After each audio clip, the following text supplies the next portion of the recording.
boa tarde a todos. Estamos aqui esperando Thaís Liares.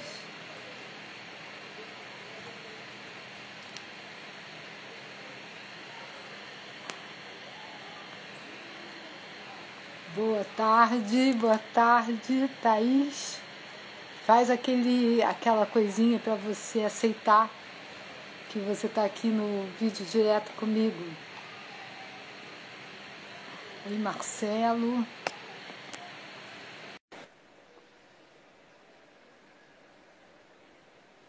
Boa tarde a todos.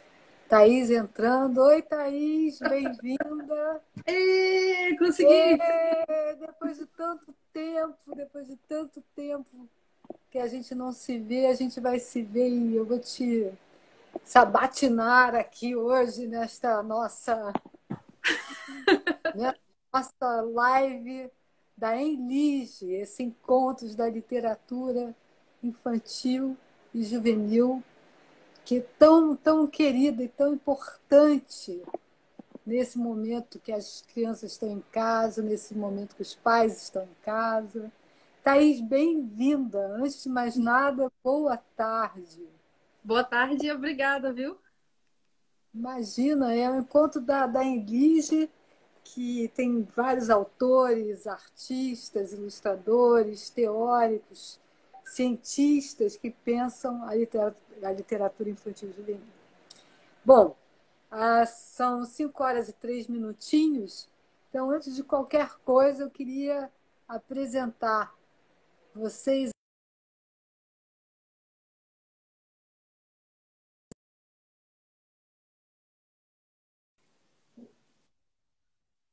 Thaís Linhares nasceu no Rio de Janeiro em 1970, é ilustradora, designer gráfica, autora de livros infantis e juvenis e roteirista de histórias em quadrinhos e de animação. Formada pela Escola Nacional de Belas Artes da UFRJ, usa tanto as técnicas tradicionais de desenho e pintura como os recursos digitais em seu trabalho. Já recebeu o selo de altamente recomendável da Fundação Nacional do Livro Infantil Juvenil e já foi indicada ao Prêmio Jabuti, entre mil outras coisas. Mas a Thaís também já passou por todas as etapas da arte em geral, de como a arte da ilustração e como todas as outras são interligadas. Então, Thaís, antes de você começar a falar sobre todas as coisas que a gente vai falar, eu queria te perguntar uma coisa muito curiosa. Vamos começar do presente para o passado. Nesse exato momento, você acaba de voltar da França, de uma super imersão, onde você fez um trabalho incrível. E então, pensando nessa história de que a gente vai do presente para visitar a sua história, começamos por aí, sobre o seu presente. O que se passa com a Thaís Linhares hoje, nesse momento, depois dessa imersão na França? Ok, né? Acho que o que acontece comigo deve estar acontecendo. Eu vejo com muitos colegas nossos, né? A gente está num ponto que a gente está muito flutuando assim no ar, né? O que vai acontecer? Aquilo que a gente trabalhava em cultura, ou mudou, virou outra coisa, não sabe como é que vai ser depois. Eu completei um mestrado enquanto eu estava fora, né, do Brasil. Completei um projeto enquanto eu estava fora do Brasil. Isso foi muito doido, porque eu jamais imaginaria isso no passado. Eu tendo que fazer tudo à distância, que nem a gente está tendo todos que fazer agora. E agora eu estou tentando partir para projeto pessoal mesmo, assim, tipo bicho solto, sabe, saltimbanco. Depois, se tiver espaço, eu falo mais sobre isso. Mas é tentando partir para isso mesmo, porque não tem nem onde se agarrar mais, né? Então, beleza, acaba sendo a desculpa perfeita para a gente correr atrás exatamente daquilo que a gente gosta, quer fazer, né? Que é projetos pessoais mesmo. Thaís, então você podia falar um pouquinho sobre esse seu mestrado, onde você trabalhou as bordadeiras, que foi tão bacana, tão bonito, tão especial. Tá. Tá, então vamos lá. Tudo começou com essas três aqui, ó, as sarauzeiras oníricas, que um dia chegaram para mim e perguntaram se eu faria em quadrinhos as aventuras delas. E são aventuras porque elas correm pelos saraus da cidade, das periferias, se apresentando. E cada um é uma aventura. Quando eles foram no teleférico do Alemão, quando eles foram no Sarau Estação 67 em Santa Cruz. E eu comecei a quadrinizar. Eu falei, cara, é sensacional, sensacional. E fiz uma imersão em memória da cidade também. Porque como elas circulam a cidade, elas mapeiam todo o circuito de cultura, todo o circuito de reivindicações sociais. E achei que seria interessante misturar isso com a história da cidade, como a cidade se desenvolveu politicamente. Então, caí dentro de estudar Lima Barreto, caí dentro de estudar tudo sobre movimentos sociais. Juntei já um ativismo que eu tinha em movimentos sociais com isso, né? E construí essa narrativa. Dali pulou para o mestrado, virou um projeto de mestrado. E aí a coisa cresceu, virou uma graphic bacana, com tese, com texto acadêmico e tudo em cima disso. E, inclusive, eu me inscrevi na Universidade das Quebradas, que é muito interessante, né, que trabalha esses saberes populares sociais. E daí pulou para o edital da França, do governo francês, que queria. Eles trazem artistas de fora para justamente contribuir com a cultura lá na França. E as cidades são que te adotam. E uma cidade me adotou, uma cidade minúscula, chamada Charité-sur-Loire, que fica na margem do Rio Loire, e que era uma abadia de monges que recebiam pessoas fugitivas de guerras, de doenças. E até hoje é um centro migratório, vem pessoas das periferias do mundo para lá, e lá eles param, estudam francês, vão ganhando a cidadania, gente do mundo inteiro. Então, até hoje tem essa coisa das periferias se unindo lá. Então, eu levei esse projeto delas, das sarauzeiras lá, e fiz um diálogo com as cidade. Então, as perguntas que as sarauzeiras tinham, levei para as mulheres da cidade. E aí eu fazia uma coisa chamada ato-retrato, que eu já fazia aqui nas ruas do Rio, em que eu sento e converso com a pessoa. E enquanto ela está falando, eu estou jogando várias perguntas disparadoras, eu faço um retrato dela, que no final é um desabafo emocional, político, social da pessoa. Então eu fiz isso levando as perguntas das sarauzeiras, que são as poetas das favelas cariocas, para as mulheres francesas. E elas respondiam e eu fazia os retratos. E depois elas me mandaram perguntas e eu fiz os retratos das sarauzeiras. Isso virou mais um álbum de quadrinhos, só que todo colorido, feito com pastel óleo, uma coisa super linda. Enfim, entreguei o álbum, entreguei o projeto, entreguei o relatório e a gente iria fazer uma apresentação juntando todas essas mulheres em Zoom, né? As mulheres lá em Charité, as mulheres aqui no Rio, ia fazer uma apresentação, só que por causa da pandemia tudo foi fechado, toda atividade lá na cidade de Charité foi fechada. Então a gente está esperando, né? Talvez ano que vem, para fazer dentro de um festival que é o Grand Chemin, os Grandes Caminhos, que justamente junta novamente todos esses movimentos migratórios que têm acolhimento lá nessa cidade. E a pretensão é que elas se apresentem, né, nesse projeto. Ficou muito Pois grande, né?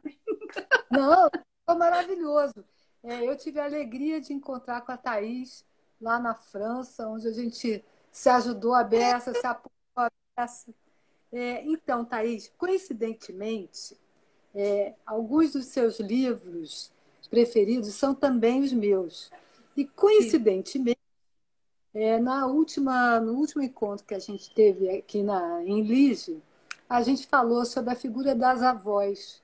A gente falou sobre a figura das avós e, coincidentemente, também existem alguns cantos, né, como as cavernas e alguns Aham. personagens míticos, e como o dragão. Então, a sua história sobre a vovó Dragão, que uma linda e pequena princesa de longas tranças perfumadas busca refúgio numa caverna escura, cheia de morcegos, e essa caverna é a casa da sua avó, a vovó Dragão, já começa inspirando a todo mundo com esse monte de imaginários, de imagens evocadas e ressoadas dentro da gente. Então, eu queria que você falasse um pouquinho sobre esse livro especificamente e também sobre uma coisa que a gente conversou de qual é o papel do ilustrador quando ele ilustra e o que não pode faltar numa ilustração. Beleza. Ó, esse livro, eu lembro que quando eu comecei com a ideia dele, eu estava no ateliê de gravura da Belas Artes, né? Eu estava estudando para me formar como gravadora, né, de imagens.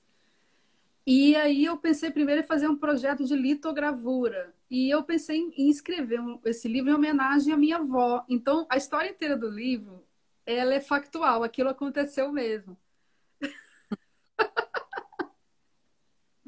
Só que, é claro, eu contei na forma de um conto de fadas, então é tudo muito simbólico. Mas era o que acontecia todas as noites. Era a hora de eu dormir e eu não queria dormir ainda, tinha tanto a fazer, então eu me tocava lá junto com a vovó no quarto dela, e ela ficava me contando as histórias e aquilo era fascinante, era um momento muito legal. Inclusive foi ela quem me apresentou a literatura, né? Que foi através da avó. E é toda uma brincadeira, é dragão, porque a família dela é uma família escocesa, então tem toda uma brincadeira com uma coisa assim, né? E das coisas que ela contava da infância dela, das brincadeiras que ela fazia, que ela brincava que ela era da corte do Rei Arturo, que ela era do Robin Hood, e com as amigas dela na escola, um monte de coisa interessante. E o livro acabou sendo uma homenagem a vários autores. Então, mostra ali, tem uma página que é uma homenagem, faz referência ao Oscar Wilde, outra faz referência ao Monteiro Lobato, ali faz referência a Beatriz Potter, faz referência a grandes ilustradores também que me inspiraram.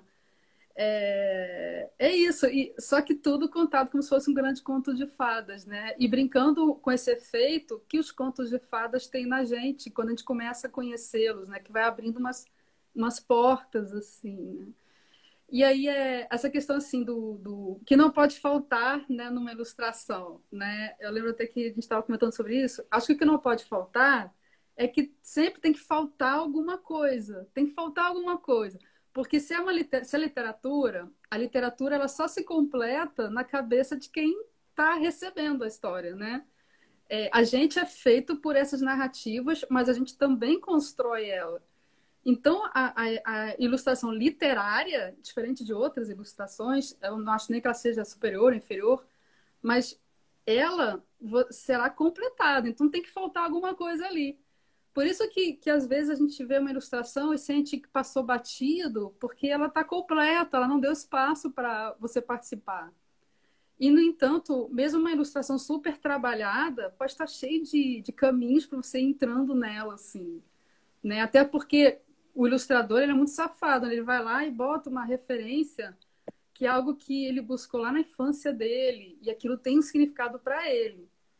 E aí você vai sentir, isso está aqui por algum motivo nessa posição, isso está dando uma importância para isso aqui. E aí você vai responder, sabe? Nem que seja de forma subconsciente, você vai responder com a importância que aquilo puxa em você de algo da sua infância que foi importante para você, né? E eu lembro de ver ilustrações assim bem pequenininha, em que eu olhava, gente, que viagem! E aí eu ficava fascinada com aquilo sem entender por quê. Mas é por causa disso, porque tinha esses espaços para eu completar essa falta, que na verdade era eu que estava completando ali. Então acho que é isso, tem que, não pode faltar uma falta no que você está fazendo. Tem duas perguntas associadas a isso, que em vez de a Ah, gente não, a gente vai falando e depois voltando para a sua história. Vamos fazer um roteiro mais assim diferente, né? legal, legal. Primeiro que essa história é uma história em que você é autora e ilustradora. Então tem uma pergunta que está muito relacionada a isso também, que é como você lida com a Thais autora e como você lida com os outros autores quando você entra em contato com eles. Porque às vezes o autor e o ilustrador nem se conhecem, nem se falam. Fica uma relação da editora com o autor e da editora com o ilustrador. Então, se você puder responder essas perguntas, Sim, considerando a sua história e trajetória, vai ser lindo. tá. Ah, é lindo mesmo, porque é o seguinte, o livro ele é um trabalho coletivo, não é uma coisa individual. Então você tem o escritor e o ilustrador, né? E tem vários tipos de personalidades de escritores e ilustradores. Então vai dar algo diferente, ele vai dar uma terceira entidade que são os dois ali misturados. E aí, olha só, não vamos esquecer que o editor tem um peso enorme, tem um peso enorme. As pessoas não têm noção o quanto o editor é autor nessa hora, porque ele está ali, ele não está assinando, né? Ele está escondendo. Às vezes ele se esconde, não, está se escondendo, ele se esconde, mas ele também está influenciando muito. Ele está conversando com os dois, né? E também está entrando ali com bastante coisa. Tem textos e imagens que se modificam pela influência grande de um editor. E quanto melhor o editor, melhor será. Porque até quando o editor fala assim, não vou nem olhar, só quero ver o produto pronto, isso é uma influência enorme. Isso é uma influência enorme, as pessoas não têm noção a diferença que faz. E como eu já vi livro ser estragado, quando o editor entra da forma errada também, né? Para o ilustrador é terrível quando você pega com toda uma logística, você tá afinadinho ali com o escritor, tá tudo bacana, e aí o editor às vezes vem com alguns cortes que mesmo você sentindo assim, cara, isso não vai dar certo. Eu já vi isso acontecer, confia na minha experiência. O cara não confia, o cara mexe e consegue estragar um livro lindo, assim, sabe? Sabe aquele livro que você fala assim, olha, eu não vou botar nem portfólio, porque tava ficando tão diferente, tão bacana. Isso acontece também. Então, o editor tem uma responsabilidade enorme e por isso que eu acho que é muito importante assim, ele entender isso também, o editor responder sua responsabilidade, porque ele também é uma parte criativa e isso influi no resultado final. E às vezes ainda tem um designer junto, né? O designer é o cara que está fazendo o projeto do livro e ele também tem uma influência enorme, porque designer é linguagem, né? A forma como você vai editar um livro é linguagem, a forma como você vai projetar o livro é linguagem, tudo isso é importante. Quando eu sou autora, às vezes eu demoro a beça para fazer, porque eu mesmo fico em conflito comigo, né? Quando eu sou escritora, e eu fico mexendo e refazendo, tipo, que eu tenho assim pastas só com a primeira página, sabe? Um monte de primeiras páginas, porque você vai e começa de novo, vai e começa de novo. É algo interessante. Thaís, tem uma porção de perguntas da professora Regina Michel e do Alex Gomes sobre os cavaleiros que dizem não.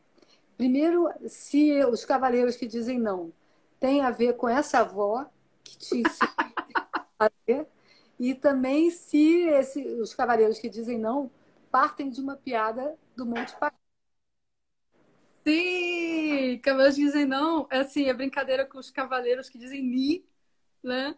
Porque eu sou alucinadamente fã do Monty Python, a família inteira, referência.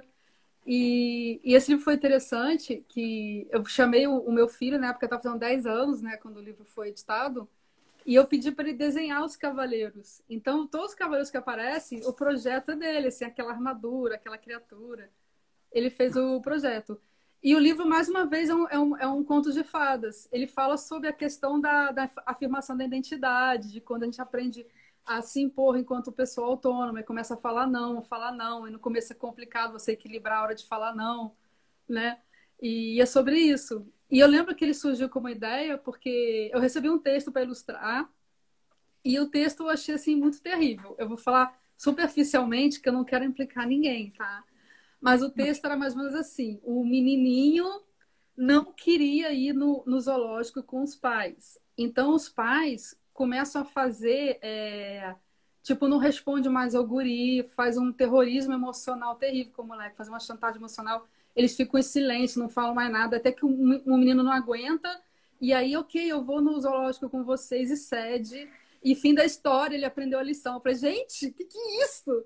Que é isso que, tipo assim, acabou de ensinar tudo de ruim, assim. Primeiro, que chantagem emocional é válido para forçar alguém a fazer o que não quer, que não importa os motivos que a pessoa tenha para dizer não para algo, ela é obrigada a aceitar e quando na verdade eles deveriam procurar entender quais seriam os motivos, né?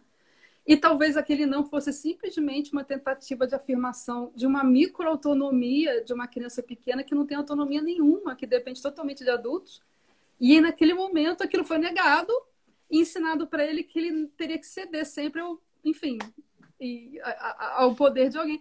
Eu achei aquilo tão terrível. Gente, como é que um pedagogo não olhou esse livro aqui? E não, né? E aí eu pensei exatamente no oposto, em fazer uma história de um menino que começa a falar não, só que quando ele fala não, ele evoca, assim, cai do nada, assim, um cavaleiro enorme do lado dele, e ninguém pode forçar ele a fazer o que ele não quer. Então ele, não vou escovar o dente. E a coisa vai indo até que ele encontra uma garota, e a garota fala não para ele também, porque ele quer brincar na rua, e ela fala que não, e aí aparece uma amazona linda do lado dela, uma valquíria. E aí começa o conflito entre os nãos, quem pode mais, quem pode mais. E, bom, mas aí eu não quero também contar o final da história, mas é muito interessante como eles resolvem essa questão da hora de falar não, de quando ceder, de quando é certo se impor, não se impor, né? Que é bem interessante. E eu só sei que no finalzinho aparece o dragão do talvez, que né, bem assim, as fadas do sim, os magos do sim, o dragão do talvez acaba com toda, de novo, a harmonia que eles tinham conseguido no final, assim. Aí, Então, já está aqui nos contos de fadas. Queria, é. como a gente tem estudado bastante os contos de fadas, eu queria que você falasse um pouco do seu ponto de vista das princesas em greve. Ai, Como é que você trabalhou o seu imaginário? Mostra um pouquinho para a gente, Thaís. Folheia um pouquinho aqui para a gente. tem o sapo, ele tá muito triste, porque elas estão em greve, né? Ah, A bruxa arrancou o cartaz lá, como é que vai ser essa história? Então, Princesas em Greve, também, mais uma vez, assim, que é legal, assim, da literatura infanto-juvenil, e a Ana Maria Machado e a Maria Clara Machado sabiam usar isso muito bem, em que você pode falar de coisas muito legais e profundas, de uma forma muito transparente, bacana, através de personagens, né, que são muito bem recebidos, né, que falam com afetividade. Eu lembro uma vez eu pensando assim, né, eu sei que tem muito essa coisa que talvez você já tenha recebido encomenda de trabalho assim dos livros paradidáticos chatos, para chatos, que a gente chama, em que a pessoa acha que você pode, tipo, fazer a pessoa engolir um monte de lição de moral e é isso aí, lá, lá, lá. Não, não, não, não, não, não, não, não, não.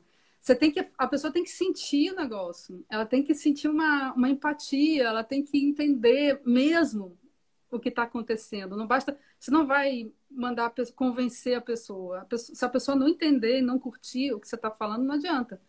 Então, no Princesas em Greve, eu estou falando de direitos humanos, eu estou falando de direitos igualitários, puxei a brasa da sardinha para a questão do feminismo, né, dos direitos igualitários, respeito às mulheres, através das personagens, dos contos de fadas, as princesas, e tudo brincando como se elas tivessem, como se fosse assim, elas têm um sindicato e têm uma palavra de ordem, que é uma coisa é muito engraçado essa coisa de palavra de ordem, tá? De sindicato, de militância política, porque é todo mundo sério, né? Ah, palavra de ordem, vamos fazer uma reunião. Aí faz um manifesto, tudo tão sério, ninguém pode rir. E, às vezes eu brinquei com isso também, e colocando isso no mundo dos contos de fadas mais uma vez.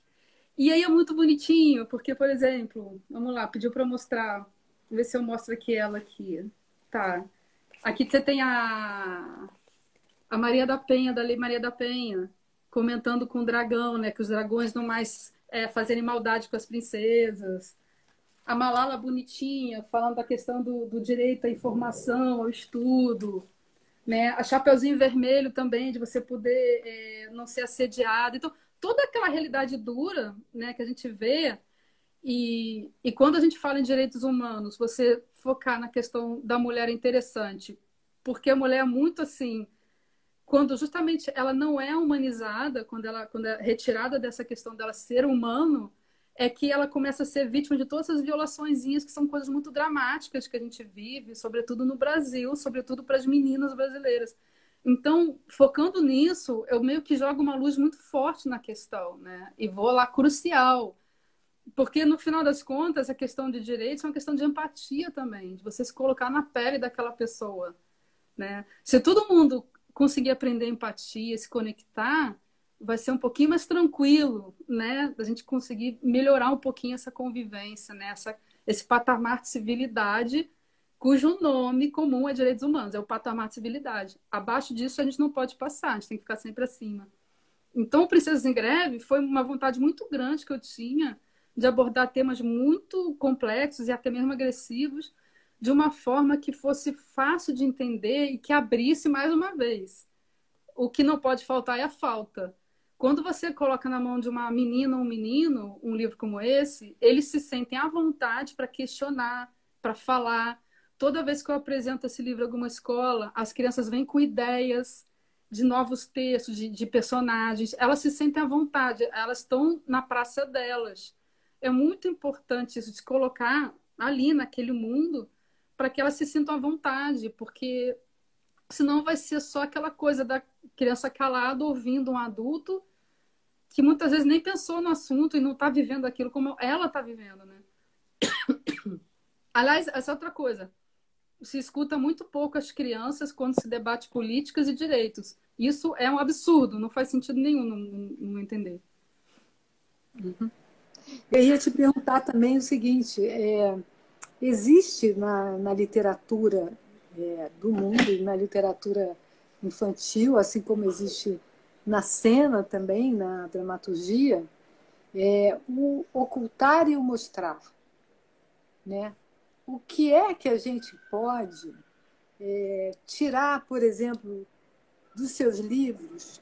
Quais foram os momentos em que você sentiu necessidade de ocultar algo na ilustração ou de mostrar sem sublinhar? Bom, acho que tem dois que eu consigo lembrar bem fresquinhos na minha cabeça. Um é o livro que eu fiz com a Viviane Tauban, que é o Não Me Toca, Seu Boboca, em que ela busca, usando também essa linguagem bacana, né, que cria empatia, falar sobre a questão do abuso sexual contra crianças. Então, a gente vamos no que as crianças vão entender, né? Não vamos sair inventando a roda, vamos no que as crianças vão entender. Então, sentamos as duas com uma equipe de psicólogas especialistas no assunto, lá do tribunal aqui do Rio de Janeiro, que elas estavam justamente inaugurando o setor de depoimento para crianças, que era um setor onde você, ao invés das crianças chegarem e ficarem na frente de um juiz brabo, como se elas fossem as culpadas, e fazendo, enfim, o testemunho da violência que sofreram, que até então era assim, as crianças se intimidavam, elas ficavam sendo revitimizadas, tem que repetir 20 vezes um momento de um abuso na frente do juiz. O que essas psicólogas estavam fazendo lá do TJRJ? Criando um lugar especial onde elas teriam uma sala acolhedora com psicólogos. Ela conversa sozinha com aquele psicólogo que vai registrar tudo. Elas não vão ter que ficar repetindo isso 1000 vezes numa delegacia, não sei o quê. Porque começa assim, fala com uma professora, depois fala numa delegacia, depois fala com o promotor. E no fim a criança já foi destruída completamente 30, 40 vezes por causa da minha situação. Então, esse livro levou um ano de pesquisando e dialogando e refinando ilustrações e textos, né? E ali que eu pensei, bom, temos que esconder e mostrar muitas coisas. A gente não tem como fazer de uma forma que o livro intimide até mesmo a quem quer falar no assunto. Então, tinha que ser um livro em que as ilustrações fossem ao mesmo tempo amigáveis, mas ao mesmo tempo representativas. E aí eu fiz aquela brincadeira da fábula, em que você põe animaizinhos no lugar de pessoas. Quando é um coelhinho, qualquer pessoa do planeta Terra pode se identificar com aquele coelhinho, porque é um coelhinho, né? Quando é um elefantinho, quando é um passarinho. Então nós fizemos como fábula, né? E a gente não queria que fosse assim, em que você não dissesse, esse tipo de pessoa é que é o abusador. Porque não, o abusador podia ser qualquer um. Então a gente fez uma criatura que usa um disfarce. Então teve todo um cuidado pensando em ocultando para você poder abrir ao máximo, na verdade, né? E todo um cuidado para que a própria leitura também não fosse vivenciar novamente a violência. Então foi muito bem cuidadinho nesse ponto. Esse livro, Diga. Você tem o livro aí para a gente dar uma olhadinha? Aqui não, mas você botou justamente na chamada a capa dele. Tá bem na chamada da live, logo em cima no meio.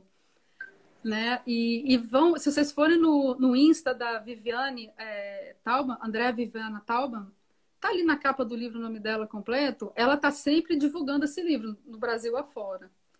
E alguns anos antes eu tinha feito um livro no mesmo tema, olha só, esse tema é muito delicado, só que nesse livro os personagens eram duas meninas, em que uma menina conta para outra que ela está sofrendo violência, blá blá blá. E aí eu busquei também um estilo menos figurativo, menos realista. E mais uma vez eu tentava assim, eu não mostrava o rosto do que seria o agressor, porque poderia ser qualquer um, né? E também foi muito cuidadinho. E era um outro livro que é o Secretíssimo. O Segredo Secretíssimo é da Geração Editorial. O do Não Me Toca Seu Boboca é da Aletria. E os dois são muito bem cuidados nesse ponto. Acho que os dois são premiados. Esse último do Não Me Toca rendeu pra gente o prêmio Marido Castanha de Direitos Humanos, né? Lindo. Por conta disso. Então, você ia falar de um outro livro, né? Eu te interrompi, você ia falar, não, tem um outro. E aí, não... Não sei. Cara, não sei, eu Olha, acho que. Não, acho que foi esse mesmo, foi esses dois mesmo. tá. É. O Alexandre está falando para você falar um pouco mais sobre a Vovó Dragão, mas eu Tá. acho que como a gente já falou sobre ele, a gente pode retomar lá no finalzinho e falar sobre a Gata do Rio Nilo. Ai, muito bom. Tá aqui. Mostra pra gente aqui um pouquinho. Então, esse livro, assim, eu elenco ele como um dos meus favoritos, porque é o seguinte, o texto é bom demais e é muito criativo, assim. E ali tem uma coisa interessante que quando alguém me pergunta, Thaís, qual é o seu estilo?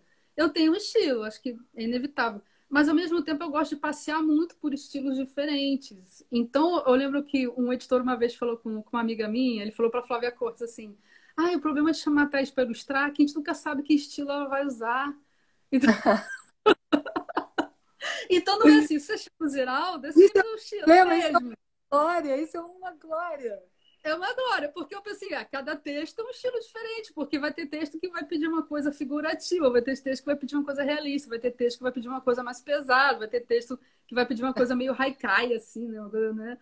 Aí, e ali, olha que máximo, cara. Ela escreveu o livro em vários capítulos, e é a mesma história que vai se repetindo e ecoando. Cada capítulo ela fez num gênero literário diferente. Ela Que vai indo lindo. do... Cara, ela vai tipo romantismo, realismo, modernismo, surrealismo. E ela vai indo. E a cada capítulo, ela dá uma pista extra, porque começa com um assassinato terrível, um mistério. E a cada vez que você lê, vem uma mini pista nova. Quando fecha, você cai para trás. Gente, é muito genial isso aqui. E assim, é aquele livro para jovens, crianças e jovens, que o adulto pira no livro, que é muito bom. E aí, foi muito legal, porque cada capítulo eu fiz num estilo de arte diferente. Arte romântica, arte realista. Cara, é muito legal. Não sei se eu consigo dar sorte de abrir na página, sei lá, que... Nossa, mas a luz aqui tá terrível, não sei se vocês vão conseguir ver. Porque é Não, muito genial. Aqui no estilo meio Toulouse-Lautrec, né? Porque aí super. entra um gato na história que é sensacional. O livro é sensacional, todo ele. Uma coisa mais cubista. Não, vocês, Muito. assim, eu recomendo muito que vocês leem, né? Tá aqui, é da Globo Livros. Ele não é tão novo, já é mais ou menos antigo, já, né? Tem um projeto gráfico lindo. Aí eu fiz essa capinha aqui com cobre, tinta de. Adoro usar tinta metálica, né? Então, assim, é muito bom, muito bom. Eu gostei, assim, da liberdade dela de ser muda, parece que é outra escritora. Você fica assim, caraca, sabe? É maravilhoso isso. Acho maravilhoso ser versátil. Eu nunca pensei que ser versátil fosse um problema para as editoras, né? Mas não tem Mas como, a vida é tão curtinha, né? A gente tem que curtir as coisas, cara. Não dá pra ficar preso então, numa coisa só. falando sobre isso também, eu queria que você falasse sobre o apego e o desapego, quando a gente faz coisas lindas e essas coisas lindas não ficam, e também como foi o processo dentro do Juca Pirama, dentro da ilustração, de fazer um livro que remete a uma história da literatura lá de trás. E o Aham. Alex Gomes está pedindo muito para você falar de Sona. Tá. Então, de trás pra frente, Sona. Sona, também gostei muito de fazer, porque sempre rola essas coincidências. Eu estava justamente estudando sobre Sona, que é essa questão, vocês usam os contadores de histórias africanos, né, de Angola, eles usam a areia e fazem símbolos gráficos muito intrincados. E esse simbolismo, esse grafismo, são contos também, são fábulas, né, que vão passando de geração em geração. E o Rogério, que é o escritor, que é um viajante, né, um africanista, um viajante, ele tem essa preocupação, assim, gente, os antigos contadores morreram e tem toda uma geração agora que de repente está querendo resgatar. E ele não tinha visto ainda no Brasil um livro que falasse sobre isso de uma forma assim, tão respeitosa e bonita quanto a gente fez. E eu estava estudando isso justamente, muito interessada nisso. E quando ele falou, poxa, Rogério, chamou a pessoa certa, porque eu estou super interessado nesse assunto. Eu já estava estudando e nós fizemos então o Sona, né? Inclusive eu ponho nas guardas algum desses desenhos, né? Algum desses desenhos. Hoje o Marcelo Dessalete, que eu sou fã dele, comentou no Face dele do livro. O Marcelo é maravilhoso, ele premiadíssimo, ele tem o prêmio Will Eisner de quadrinho, né? Que é o Oscar dos quadrinhos do mundo, é o Will Eisner. E ele também é um estudioso desses temas. Então o Sona é sensacional. E o Sona, olha só que interessante, a história é contada na areia. E aí se apaga, se desapega. E se uma pessoa não contar de novo para outra, perdeu, é a oralidade. A oralidade, ela tem muito essa questão do apego e desapego também. Né? Quando você falou do desapego, eu pensei logo naqueles desenhos, aquelas mandalas búdicas, né, que são desmanchadas. Bom, desapego, eu fiz quando eu cheguei da França, que eu doei minha biblioteca, foram 6 carrinhos de mercado de livro, que eu passei adiante, assim, gente, o que adianta eu ficar com essas coisas aqui? Né? Desapego. Agora que eu tô com Apoia-se, que é uma plataforma de mecenato, eu já tô com 14 mecenas, né? Então, o desapego, eu vou mandar para todos eles originais meus. Né? Esses originais, eu tenho caixas de originais lindos. Vou mandar para a galera que está me apoiando. Fala um pouquinho sobre o Apoia-se, porque eu acho que as pessoas Falo, não sabem, falo que é podem. uma ideia boa e sim, é uma ideia boa tanto para se você é um produtor, né? Se você é um artista, um escritor, um jornalista, um fotógrafo, um professor, quanto se você tem um projeto comunitário, uma biblioteca, um curso, um coletivo. Você tem essa plataforma apoia.c, joga aí no Google. Inclusive, no meu perfil do Insta, tá lá em cima o meu Apoia-se.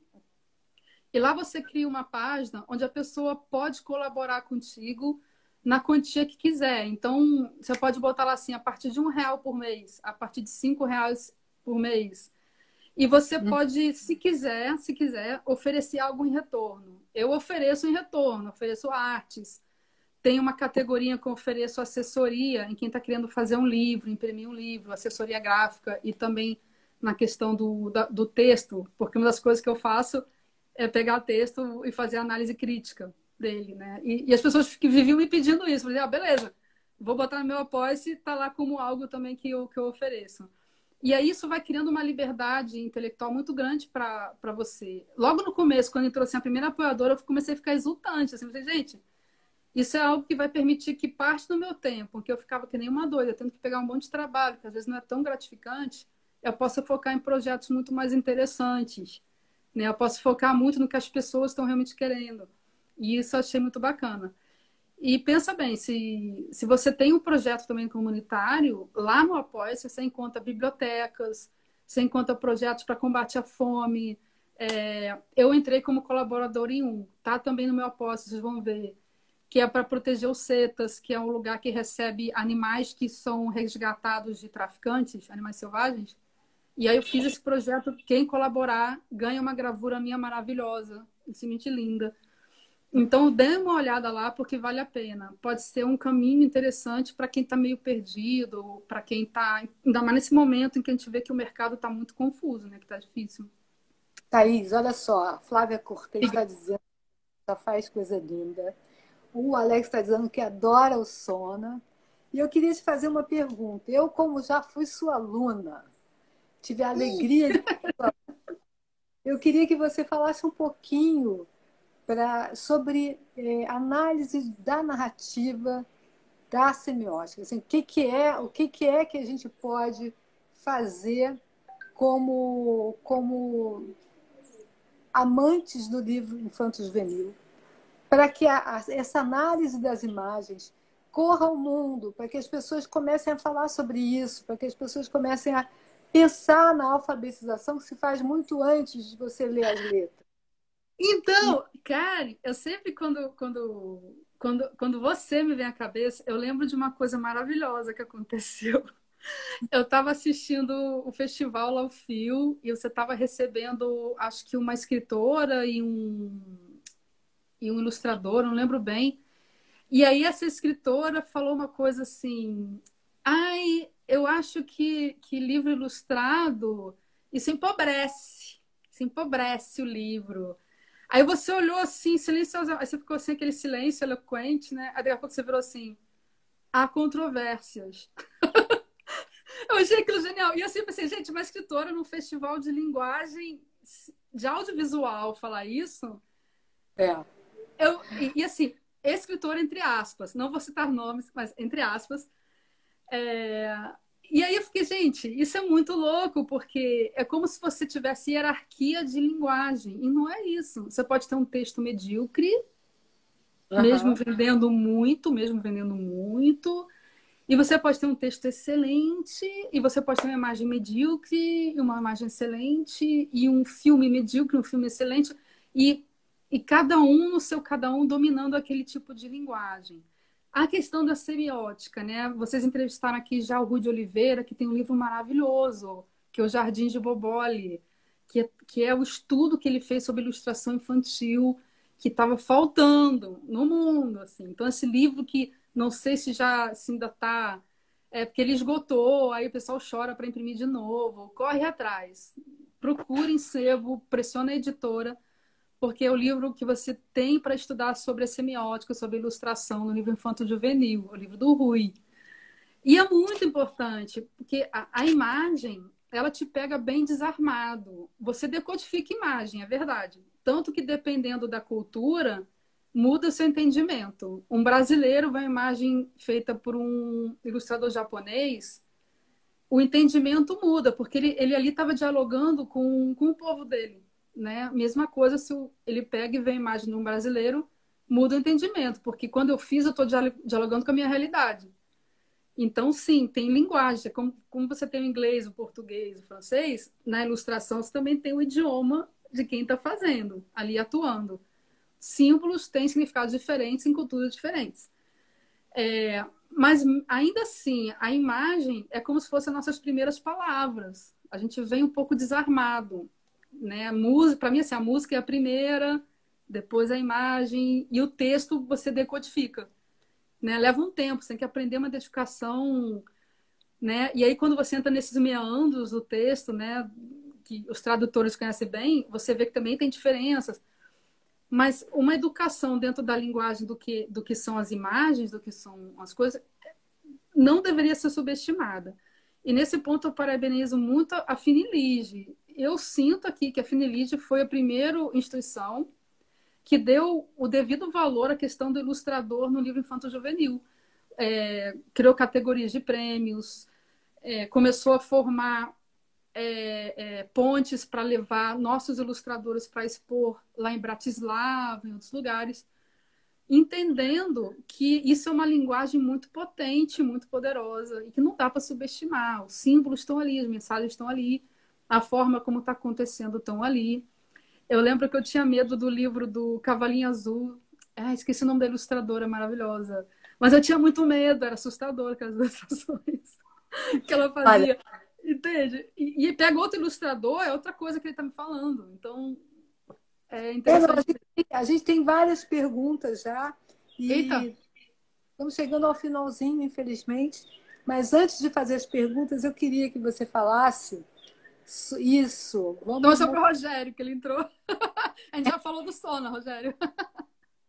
Olha, então, eu queria que você falasse, antes de entrar nas perguntas, vou fazer as perguntas, mas vou falar sobre um tema que é caro a todo mundo: o Tá. visível e o invisível. Essa é uma dos temas. A Geni da Escola Municipal Camilo Castelo Branco, pergunta também como seus livros circulam no ambiente escolar, qual a importância do professor como mediador. E se você, quando você quiser, você pode voltar lá, que eles estão de braços abertos. Mas eu queria que, antes de você responder, você falasse um pouquinho sobre o que é visível e o que é invisível quando você capta o seu imaginário no meio do caminho, você dá um flagrante no seu imaginário e Uhum. transporta para a ação. Caramba, ó, o que é invisível eu não vi, eu não sei. Não. Bom, eu acho que o que é invisível é, em parte, a malícia do ilustrador quando ele gosta de trabalhar com simbologia, como eu gosto. Então, eu pego muita iconografias simbólicas que são trabalhadas em arquétipos. Entra Joseph Campbell direto. Se eu fosse selecionando os pedacinhos, vocês vão ver lá. Então, tem um livro que eu ilustrei uma vez que eu botei um totem ali que é tirado de um mosteiro na Bavária. E esse totem é um leão com uma cobra mordendo a língua dele. E o texto é sobre um avô tirânico, né? Um avô tirânico do Fernando Imediato. Ele estava contando a história da família dele, né? O Luiz Fernando Imediato. Então, eu peguei essa imagem desse totem, que é a força, é o símbolo da força, né? Um dos símbolos medievais da força pré-cristãos. Isso está lá enfiado no meio das ilustrações o tempo inteiro, sabe? Se der chance, eu coloco.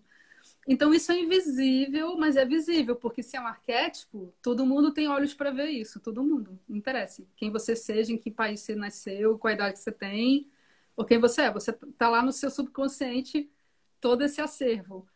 E tem a questão do acervo subconsciente. Provavelmente tem coisas que eu faço sem saber que eu estou fazendo.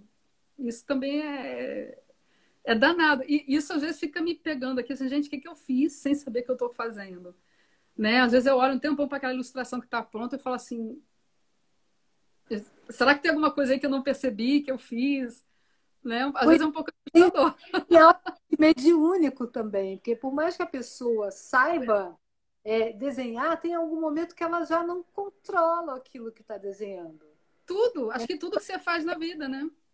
Exatamente, é maior do que a arte toma conta, né? É muito outro terreno. Por isso que eu falo do invisível, porque me interessa muito fuçar, conscientizar qual é o momento em que você pega o flagrante, sabe? Olha, vocês iam gostar, todos vocês que estão ouvindo, assim, de estudar um pouco sobre arte terapia, que a arte terapia mexe com isso bastante, tá? Essa questão de você, através da expressão artística, falar com o seu inconsciente. Isso é bem interessante. Eu gostei muito. Eu cheguei a estudar isso com.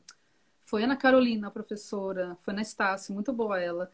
E foi muito interessante, que também trabalha muito essa questão do inconsciente que vem à tona através das expressões. O inconsciente está o tempo inteiro vindo à tona, tá? Tipo, essas microexpressões do meu rosto aqui estão contando coisas que eu não estou percebendo que eu estou falando. Mas isso, Ah, quando você trabalha isso na imagem, na arte, você consegue usar isso também como uma linguagem para contar histórias. E pode ser muito interessante nisso. certo. E me conte aqui uma coisa, Thaís. Conta. Você pode ter essa pergunta da professora Geni Do, sobre o papel do professor como mediador e também como é que você sente que os seus livros estão circulando no ambiente escolar. Tá, vamos lá. Eu estava falando aqui do Princesas em Greve, tem uma página que é homenagem aos professores, justamente, em que eu questiono, né, essa questão das estátuas que são feitas para os poderosos. Quando as estátuas tinham que ser feitas para os poderosos, sim, mas os professores, né, esse pessoal. Porque vários valores que a sociedade está, enfim, botando em pedestal. É o quê? É um general conquistador que massacrou um vilarejo inteiro em nome do rei, e aí ganha uma estátua. Eu não dou estátua para esse cara, não. Não dou nome de escola, não dou mesmo. Eu prefiro dar nome para a professora que me introduziu a literatura, como eu botei o nome dela aqui no livro, nessa página, que é a Maria Emília Barcelos. Por quê? Porque ela me fez me apaixonar por literatura e a turma, a gente esperava a aula dela ansioso, porque era a melhor aula do mundo aquilo.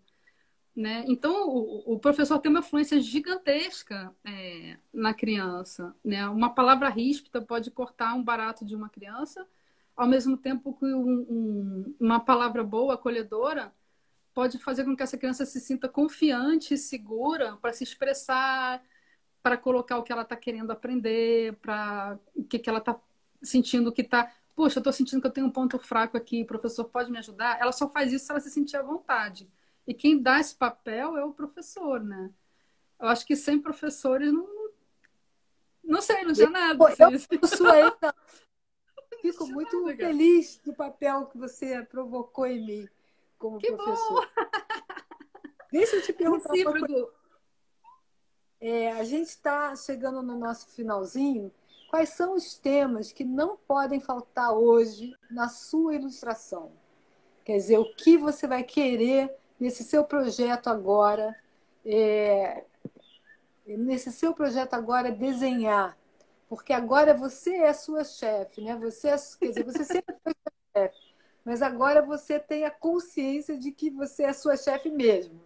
Então, quais são os temas que você quer desenhar? Bom, vamos lá. Eu comecei trabalhando como em publicidade, e publicidade é muito amarrado. Criatividade é zero lá. Você não tem noção da raiva que dá. Fui para literatura que pagava 10 vezes menos, mas tinha liberdade 10 vezes maior. E agora indo para autonomia, que paga tipo 100 vezes menos, mas é 100 vezes mais de verdade. Então, temas que me são caros. Tem a questão dos direitos humanos, né? Eu sempre fui ligada em ecologia também, por isso que eu fiz essa campanha do CETAS na Poisse.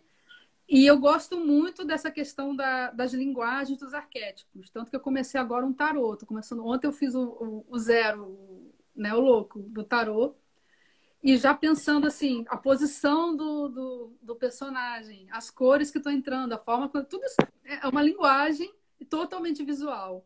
Tem um livro que eu lembro de ter citado você como um livro favorito, que é o Castelo dos Destinos Cruzados, do Ítalo Calvino, em que as pessoas não falam uma palavra o livro inteiro. O livro é um texto, mas os personagens não falam o livro inteiro. Eles contam suas histórias usando cartas de tarô que eles acham num castelo abandonado.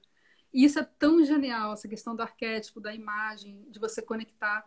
Então, a minha plataforma do Apoia-se, e eu estou também fazendo ela, a versão para pessoas de fora do Brasil, e tentando me conectar assim com dois amigos na Alemanha, uns amigos na França, uma menina na China. Então, a linguagem te dá uma ponte tão grande para isso, né? A imagem, né? A ilustração. E aí está sendo muito gostoso fazer isso, né? Criar essas pontes, né? Agora a gente tem internet, gente. Você pode. Então, agora a última perguntinha antes da gente Ah, terminar. Estou até com um pouquinho de medo deles terminarem antes da gente. Então, a última pergunta e assim, as considerações finais. A última pergunta, você tem alguma parte do seu próximo livro nesse momento, além do que a professora Regina Michele está então, então, Regina, tem um projeto legal que não espalhem, tá? É segredo, porque a gente não sabe como é que vai estar o mercado. As editoras estão muito. Tipo, ajudem as editoras, porque elas são maravilhosas. E as que estão se mantendo até agora, elas estão sendo. Eu vi editor vender, sabe, imóvel próprio, assim, para conseguir não fechar e bancar os autores. Então, esse projeto seria uma versão do Princesas em Greve com os príncipes, né? Porque para falar essa questão de uma masculinidade livre, né? Também. Então, tá muito bacana a ideia, a gente está desenvolvendo. Não sabemos como nem quando, mas tá ficando bem legal. O próprio Princesas em Greve, eu quero lançar um jogo Memória das Princesas, que seria um jogo da memória, mas um pouquinho mais inspirado intelectualmente, também brincando com essa questão de mostrar as mulheres que fizeram história, né? Acabar com o apagamento delas. E você, quanto mais pesquisa, vai ficando horrorizado. Assim, gente, como é que não falaram da mãe do rock, que é uma mulher, das mães do samba, as mulheres do samba, por que a gente só fica sabendo disso agora? Então, assim, trazer essas coisas à tona. Então, esses são os projetos mais urgentes, que estão mais perto, esses dois. Thaís, tem aqui um pedido de 3 autores para. Pedido não, né? Uma convocação para que o seu próximo livro seja ou com o Alex Gomes, com a Flávia Cortez, com a Karen Ascioli, ou com nós três. E, e o seu tarô, disse a Seve, vai continuar esse projeto? Sim, eu comecei ele agora, que no Apoia-se, todo mês eu abro um projeto novo. Então, o primeiro mês agora, que eu super feliz, consegui 14 apoiadores fixos e mais três que entraram com um Pix, assim, dinheirão. Então, eu fiquei super feliz. No primeiro mês, foi o projeto que todo dia eu homenageava pelo menos uma figura histórica feminina, e já fazendo as cartas para o jogo da memória, na verdade. E aí eu dei de presente para os apoiadores, eles retratados como se fossem as princesas em greve, naquele estilo, cartoon. Né? E foi um sucesso, foi um sucesso. Agora eu vou começar a fazer a mãe deles, a avó deles, já pensando no Dia das Mães. Então, no mês de abril, eu vou fazer essa versão cartoonizada das mães dos apoiadores, ou alguém que eles escolham como uma figura significativa para eles. Né? E já pensando também em alguma coisa. O tarô também é um projeto. Aí é um projeto mais desvinculado afetivamente, mas eu já fiz pelo menos três tarôs que eu fiz. E um deles está publicado pela Record com o Ney Naif. Então, esse é um tarô mais pessoal, que vai ser toda ilustração hiper trabalhada, sabe? Quem olhar lá no meu Apoia-se vai ver. No meu Insta também eu vou postar lá, por favor, vão lá e vejam e curtam e palpitem, né? Falem. E comecei. E eu vou tentar todo dia, o dia sim, dia não, já ir fazendo um arcano maior e os arcanos menores, que eu acho muito legal. Os arcanos menores são muito legais, eles são muito potentes. E às vezes a gente nem, o pessoal fica muito ali no arcano maior e perde a potência das narrativas dos arcanos menores, que eu também vou trabalhar legal. Claro, vai ser um Hum, projeto bacana e depois vem como produto da pós. esses produtos, né, que podem surgir com as narrativas dos arcanjos são momentos assim que a gente que estuda, né, que estuda Vamos! literatura juvenil, já fica louca para sair logo para a gente poder mandar ver. Olha que lindo! Esse Conta o que. é o adesivo que eu vou mandar. Porque assim, eu vou fazer vários adesivos, pelo menos uns quatro, em que você, ao mesmo tempo, ele é o ícone do Apoia-se e depois ele vira um adesivo e vai para o apoiador. Esse é o pôster, é o primeiro pôster que eu vou mandar. Uau, esse é o quê? Qual é a carta? Esse não é carta, esse é o pôster do equinócio de outono, que eu vou fazer também quatro pôsteres, equinócio, solstício. Tem muito simbolismo nisso, tem muito. E esse pôster também ganha quem apoiar o projeto de resgate dos animais dos cetas, também. Ah, muito lindo. Thaís, amada, agora você vai dar para gente suas considerações finais. Tá bom. Ai, E, meu Deus, um minuto, não vai dar tempo. mas primeiro eu queria agradecer em nome da Enlis, dizer que você é mídia absoluta, que a gente adora Obrigada. as ilustrações. A Regina está perguntando se vai ser esse tarô mitológico dos celtas, dos nórdicos, de quem, de que origem, de Não, que é origem. pessoal. É pessoal. Você vai, quem olhar vai ver. Assim, eu não quero dar spoiler. Vai lá e olha o que eu estou fazendo. Porque é Tá, muito pessoal. É toda uma simbologia também própria, assim. Interessante. super legal. Agora, muito obrigada em nome da Enlige e que Eu que você. agradeço. Não, as suas palavras, considerações finais, fazer aquele negócio mais chique, mais Ai, assim, meu para Deus. Considerações finais. Não esmoreçam. Acho que a maior vingança é sobreviver. E sobreviver bem e mais forte do que entrou na aventura. Né? A jornada do herói e da heroína está aí para nos mostrar isso. E é isso. Entendo que vocês são o protagonista da sua jornada. E que vocês vão sair mais fortes e com algo potente que vocês vão resgatar aí. Mergulha no fundo e sai, né? Renasce. Assim. uau, fênix, fênix absolutas. Fênix total. É isso aí. Gente, muito obrigada pela presença de todos. Foi um papo Obrigada, gente. gostoso. E, Thaís, a gente precisa tomar aquele vinhozinho online, né? Eu amo! Vamos? Beijo, gente. Um beijão para todos. Muito obrigada, galera. Obrigada mesmo. Beijão.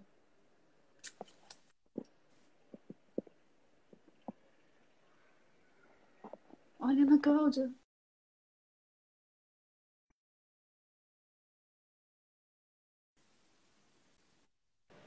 Thaís, A gente está no ar? não sei. Eu não sei como é que salva isso. Ai, meu Deus, como é que salva? Tudo bem, eu estou Peraí. vestida, não tem problema. Como salva? Como salva, Céu? Sebe? Alguém sabe como salva? Dá a dica aí, por favor. Deixa eu ver. Aperta o X. Peraí, apertei.